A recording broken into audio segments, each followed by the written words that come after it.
Olá, muito boa noite para você que assiste a Rede Vida. Nessa semana curtíssima da política aqui em Brasília, que na verdade terminou na terça-feira, com o Supremo Tribunal Federal soltando o ex-ministro José Dirceu e anulando as provas do processo que respondem a senadora Gleisi Hoffmann e o marido dela, o ex-ministro do Planejamento, Paulo Bernardo. Só falta agora o caso do ex-presidente Lula, que ficou para agosto, quando o Supremo voltar do recesso de julho. Mas hoje nós vamos falar aqui de campanha presidencial. Nosso entrevistado de hoje é o pré-candidato a presidente da República, Levi Fidelis, que é também presidente e fundador do PRTB. Boa noite, doutor Fidelis, é um prazer recebê-lo aqui.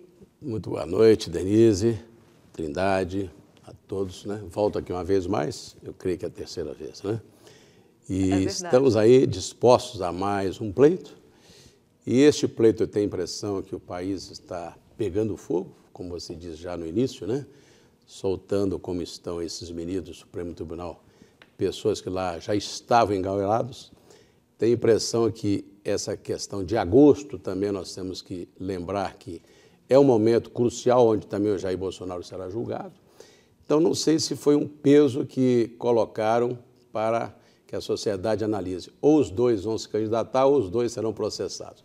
E eu, nesse meio do fogaréu, estou aqui candidato, né? É isso. Bom, e aqui à mesa comigo, José Maria Trindade, mais um Frente a Frente, né, Zé Maria? Semana passada estávamos em São Paulo, hoje voltamos para o nosso lugar, que é aqui em Brasília, né? Diretamente dos estúdios da Rede Vida aqui em Brasília, numa tarde aí dessa decisão importante do Brasil, nós vamos voltar a falar de política. O candidato Levi Fidelis, ele, desde que existe eleição direta depois da redemocratização do Brasil, ele é candidato. Já até perdeu as contas de quantas vezes é candidato. Presidente do PRTB, é um dos mais antigos partidos. Hoje existem 35 partidos registrados oficialmente ali no Tribunal Superior Eleitoral e mais alguns, pode chegar a 100 partidos a serem registrados. Candidato, eu disse aqui que o senhor nem sabe quantas vezes o senhor foi candidato à presidência da República. Bom, vamos retificar. Eu tenho a impressão, Trindade, que não chegaram a 100, não, porque as leis agora são muito mais rigorosas no tocante a fazerem siglas como fizeram. O nosso partido é um partido ideológico, né? Primeiro ele vem dos idos de 50, 54, com o MTR, Movimento Trabalhista Renovador, né? Do Fernando Ferrari, um gaúcho que fundou o partido, dissentindo-se, ou seja, abrindo rescindindo, né, com Getúlio Vargas a questão do sindicalismo. Ele queria um partido muito mais flexível, que era o PTB, né? Focado mais na livre iniciativa, não é? E não tão sindicalista. Mais tarde, esse partido transformou-se em PTR, onde, inclusive, elegemos aqui em Brasília o governador Joaquim Roriz, por 2 mandatos, na época PTR, né? PTR. Então, quando houve a fusão, em 92, o grupo liderado por mim de São Paulo resolveu seguir os caminhos, né, iniciais. Foi um recomeçar do partido. Foi um recomeçar. Né? Então, recomeçamos em 92, e o partido já existe há 25 anos, né? E, claro, recomeçar sem quadros é muito difícil, né? Você recomeçar refazendo vereadores, deputados, assim vai. Mas essas campanhas, sempre você sabe, nós temos que funcionar como sinalizadores. O fundador de um partido é o sinalizador, ele tem que ir para o sacrifício. Então, naturalmente, muitas vezes sem chance, porém, para divulgar a legenda, para colocar nossos pontos de vista, e assim vai. Veja bem, nós já tivemos aí umas 30 mil pessoas que disputaram o mandato conosco, nesse tempo todo, e já elegemos as 3 mil. Quer dizer, a nossa parte nós fizemos, que é formar, né, e educar. O senhor acha que fica mais difícil de fundar partido político, né? Totalmente. Para mim vai ser impossível. Eu creio que no futuro ninguém vai querer, Denise, correr risco de fazer um partido para lá, partido para cá. Acabou, porque agora com a cláusula de barreira foi muito bom isso. Nós temos agora que ter 1,5 milhão de votos, pelo menos, para iniciar, e não 500 mil. A cláusula de barreira não pode atrapalhar o seu partido, o PRTB? Uma vez que, na eleição de 2014, o senhor teve menos de 1% dos votos. O senhor teve 0,48%, se não me engano. Pelo menos são os dados do TSE. Passado, agora, por que o senhor, então, sai candidato? O senhor falou que é para promover, para apresentar a legenda. Como é que é? Como é que é isso? Como é que é ser candidato por um partido pequeno e saber que é muito difícil, se não praticamente impossível, chegar lá e ainda assim sair candidato? Muito obrigado pela pergunta, Denise. Essa pergunta é um desafio, né? Mesmo porque eu não posso ficar olhando para trás sempre, senão eu vou chegar até Ramsés II, né? Imagina, né? Então é necessário que a gente olhe para frente, né? E não para o retrovisor. Claro. A legenda cresceu, hoje nós temos aí 150 mil filiados, nós temos a internet ajudando muito, né? Já na eleição passada já foi um gap muito bom, nós elegemos 12 deputados estaduais. Previsão nossa agora, Denise, é elegermos entre 40 e 50 estaduais, 10, 12 federais. E cumprir a cláusula barreira em pelo menos 18 estados, né? Porque foi um partido levado a sério. Por isso que é um partido pragmático que foca em resultados. E eu creio que também seria muito ruim um partido que se diz, né? Um partido que queira ser sério, ele não lance candidaturas próprias, né? Eu me apresento uma vez mais pela larga experiência que eu já tenho nas disputas e não busco com isso. O mais fácil seria até ser deputado federal em São Paulo, todo mundo diz, Fidel, lá em São Paulo você teria 1 milhão de votos. Porque é necessário afirmar a posição partidária. Veja bem, entraram no nosso partido pessoas sérias como General Mourão, General Paulo Assis, o Brigadeiro Átila Maia, que aliás me dá o prazer de estar aqui presente nesse momento, aqui conosco nos estúdios, e tantos outros. Por quê? Viram que o partido é um partido ideológico e um partido sério, né? Não maculado nesse antro de maldades aí, do Lava Jato ou do Mensalão. Então, eu creio que nós estamos cumprindo nosso papel. Doutor Fidelis, a gente viu durante a investigação da Lava Jato e até já ali no Mensalão de que havia compra de partidos políticos, né? O PT gastou ali cerca de 57 milhões de reais para fechar ali com partidos como o PR, como PP, né? PP, exatamente. O PR teria recebido ali perto de 10 milhões. Houve propostas assim para o senhor? Como é que é essa aproximação? Trindade, isso é impossível responder com exatidão para os outros, mas para mim eu respondo. Ninguém nunca teve a ousadia de fazê-lo, mesmo porque sempre aproveitamos esse tempo de televisão que a gente tem, exíguo ou não, e o tempo de rádio. Eles sabem que chegar em mim para uma proposta nesse sentido não teriam êxito. Então, o nosso partido nunca teve isso. Agora, entre as pessoas que o senhor citou que entraram no PRTB, por exemplo, o General Mourão, há pessoas que defendem a volta do regime militar. Como é que o senhor, um candidato a presidente da República na democracia, concebe, tem aí essa convivência? Como é que é essa convivência com pessoas que defendem a volta do regime militar? Eu não defendo a volta do regime militar, ao contrário. Os militares, Denise, querem e desejam participar do processo democrático, né? E como tal, a via correta não é o golpismo, não é voltarmos ao passado, né? Mas sim marcharmos daqui para frente com a disputa. Eles também querem, porque o militar nada mais é do que um civil de farda. Em sendo civil de farda, também ele é como nós, ele tem as suas necessidades para os seus filhos que têm que estudar, recebe salários muitas vezes baixos, né? Eles querem ter uma representatividade no Congresso Nacional e também nas câmaras e assembleias legislativas. Então é muito bom. Eu creio que a democracia entrou na sua verdadeira maturidade com esses militares que querem agora disputar. Veja bem, aqui nós temos aqui em Brasília, né, tantos militares querem disputar, temos São Paulo, no Rio. Eu acho que a democracia verdadeira está se expondo de vez. O General Mourão será candidato. Veja bem, o nosso partido tem quadros como ele. Agora, a oportunidade e a possibilidade, ela existe, mas não significa que será. Nós estamos atentos ao quadro que se vê. Veja bem, o Bolsonaro hoje está bem, e se amanhã não for? O Bolsonaro pode ser caçado, e se não for? O Lula pode ser candidato, e se não for?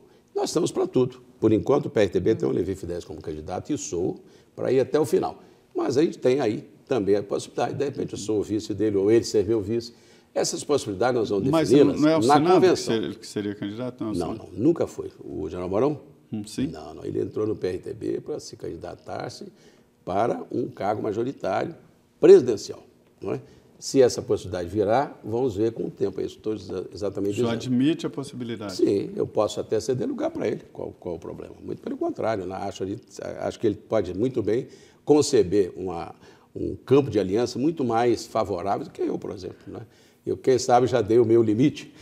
Vamos ver. Outro que transita nessa seara, também militar, é Jair Bolsonaro, né? O sonho dele, inclusive, era ter o apoio da cúpula dos militares e ele, pelo jeito, por enquanto, até onde a gente sabe, não tem. O senhor aceitaria ser vice de Bolsonaro, uma vez que ele está aí com algum... Denise, essa pergunta alguma largada responderia da seguinte maneira.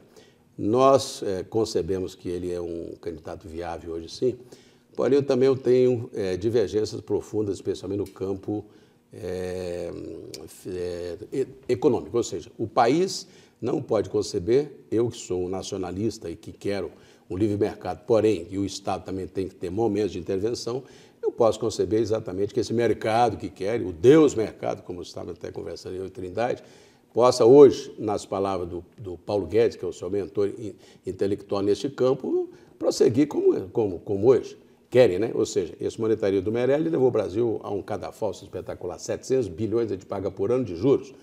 Isso é dinheiro tirado da educação, da saúde, do transporte, tudo isso aí. Mas os juros estão mais baixos agora do que estavam no governo passado. Não, mas o fato da Selic ter baixado de 14 para 6,75, me parece agora, mas eles já tiraram tudo da teta da vaca, já tirou tudo, já esgotou a capacidade do Brasil de pagar.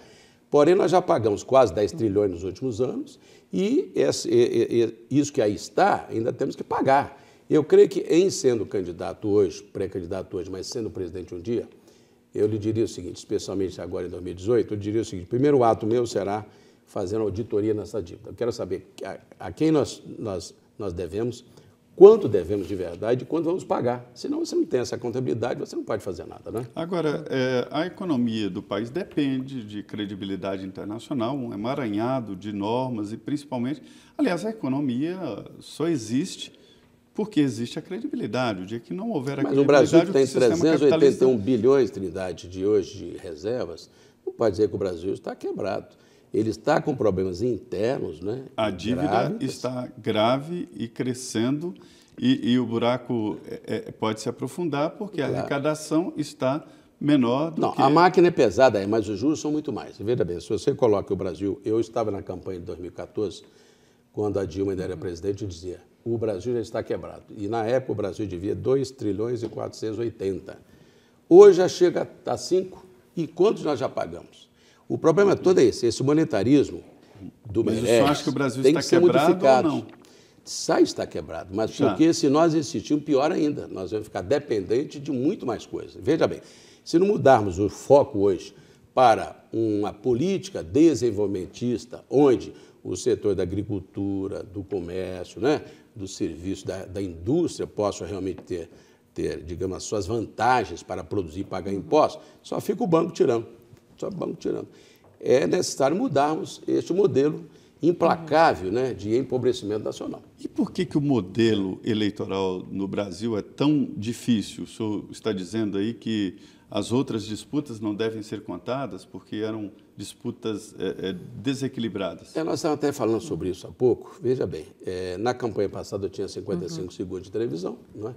E 55 segundos para menos falar. Nessa você vai ter a mesma coisa, 11 minutos, sim, vou ter talvez um pouco menos até.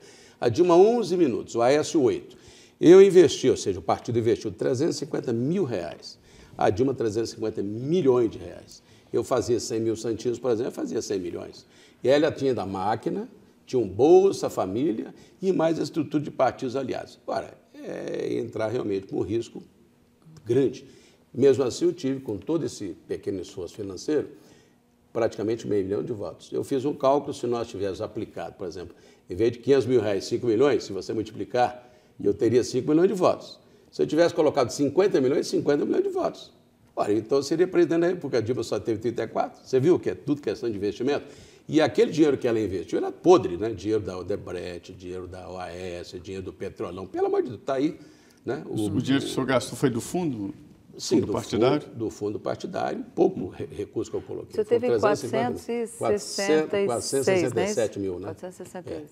Agora, esse debate a gente sempre fala aí de dinheiro, de investimento e é diretamente proporcional ao número de votos. Por que é tão diretamente ligado dinheiro, voto? Pelo seguinte, você precisa fazer, tem que ter marketing, você tem que ter estrutura partidária, que significa você ter carros, você tem que ter material, papel, folders, televisão, né? Tem que também a estrutura nacional bancar as estaduais. Tudo isso aí é recurso, né? Então, por exemplo, agora nós temos a situação um pouquinho melhor, não é o ideal, Mas veja bem, se eu tenho agora um fundo de 4 milhões e o PMDB 234, olha aí, de novo, né?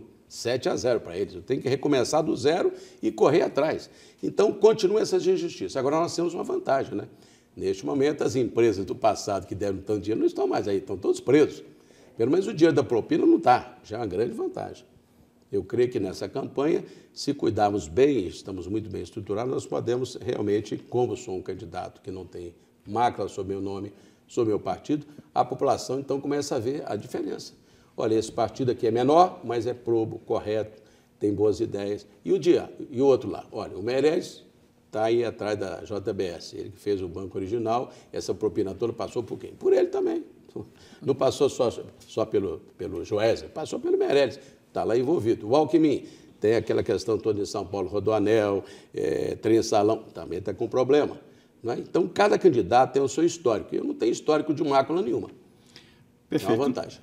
Nós estamos aqui no Frente a Frente falando de política. A política define a sua vida, o seu aluguel, a sua casa, enfim, a sua vida, a sua atividade.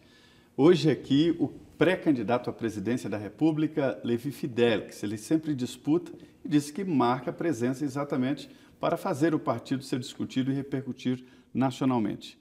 Pela primeira vez em primeira mão aqui, ele admitiu a possibilidade, inclusive, do PRTB, ele é presidente do partido, apresentar como candidato o general Mourão, mas, por enquanto, ele, o Levi Fidelix, é o candidato à presidência da República. Nós vamos agora a um intervalo, 2 minutos, e já estaremos de volta.